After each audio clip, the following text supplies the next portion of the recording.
ഏകദേശം 2 മണിക്കൂറോളമായി എല്ലാവരും baby fancy dress ഷോയ്ക്ക് വേണ്ടി ഒരുങ്ങുകയാണ്. അപ്പോ ഫാൻസി ഡ്രസ്സിനായി പലരും ജോക്കർ, രവിവർമ്മ ചിത്രം പോലെ, ഐൻസ്റ്റീൻ, ബോഡി ബിൽഡിംഗ്, അങ്ങനെ പല രീതിയിലുള്ള വേഷവിധാനങ്ങൾ അവിടെ ചെയ്യുന്നുണ്ട്. ഇതിന്റെ ഒരു പ്രമോയും പുറത്തു വന്നിട്ടുണ്ട്. അപ്പൊ പ്രമോയിൽ കാണുമ്പോൾ തന്നെ എല്ലാം അടിപൊളിയായിട്ടുണ്ട്, ഒന്നിനൊന്ന് മികച്ചത്. അവിടെ അഭിഷേക് മാത്രമാണ് കൂടുതൽ മേക്ക് ഓവർ ഒന്നും ചെയ്യാതെ നിൽക്കുന്നത്. അത് ഒരു പക്ഷെ അഭിഷേകിന് ഇഷ്ടമില്ലാത്തത് കൊണ്ടായിരിക്കും.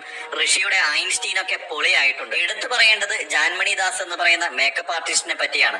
നമ്മൾ സമൂഹത്തിൽ പലതരത്തിലുള്ള മേക്കപ്പ് ആർട്ടിസ്റ്റുകളെ കാണും. നമുക്ക് ചിലരുടെ വർക്കുകൾ കാണുമ്പോൾ ഒരു പ്രത്യേക ഇഷ്ടം തോന്നും, ചിലരുടേത് കാണുമ്പോൾ മേക്കപ്പ് ചെയ്ത് കുളമാക്കി എന്ന് പറയും.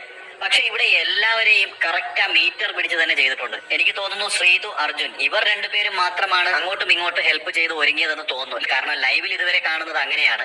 ബാക്കി എല്ലാവരെയും ജാൻമണി തന്നെയാണ് ഒരുക്കിയിട്ടുള്ളത്. ഓർമ്മയുണ്ടായിരിക്കും, ജാൻമണി എവിക്റ്റ് ആവുന്നതിന് മുമ്പ് ഒരു ബോഡി ഷോയ്ക്ക് വേണ്ടി ജിൻഡോയെ മേക്ക് ഓവർ ചെയ്തത്, ആ ഹെയർ സ്റ്റൈലുമെല്ലാം. ഏറ്റവും മികച്ചതായി തോന്നിയത് ജാസ്മിന്റെയും ഋഷിയുടെയും മേക്ക് ഓവറാണ്. പറയാതിരിക്കാൻ വയ്യ, അത്രയ്ക്ക് മനോഹരമായി രണ്ടുപേരെയും പ്രസന്റ് ചെയ്തിട്ടുണ്ട്. ഇപ്പോൾ അത്രത്തോളം എഫർട്ട് എടുത്ത്, ഞാൻ പറഞ്ഞില്ലേ, ഇപ്പോൾ ഏകദേശം 1.5 മണിക്കൂറോളമായി അവർ ഇതിന്റെ പിന്നിലാണ്. മിക്കവാറും ഒരു 7 മണി അടുപ്പിച്ച് ലൈവിൽ ഇത് വരുമെന്ന് പ്രതീക്ഷിക്കും.